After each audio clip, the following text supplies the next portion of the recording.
Number 12. How do the air spaces in the spongy mesophyll of a leaf help to adapt it for photosynthesis?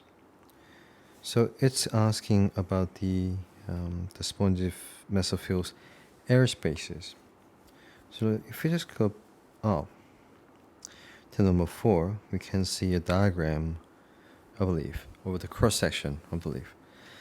So this part C is the spongy mesophyll layer. So different from the palisade mesophyll layer, you can see a lot of free spaces, gaps here and there, right?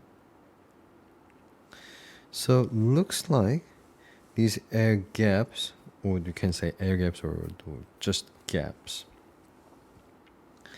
help the gases to be stored.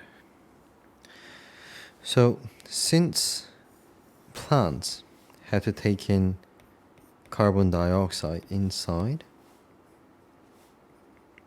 they need spaces within the leaf. So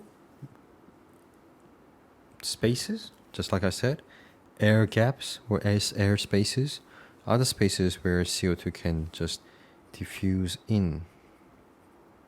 So carbon dioxide gases or molecules, they just diffuse into the leaf because there are the air gaps.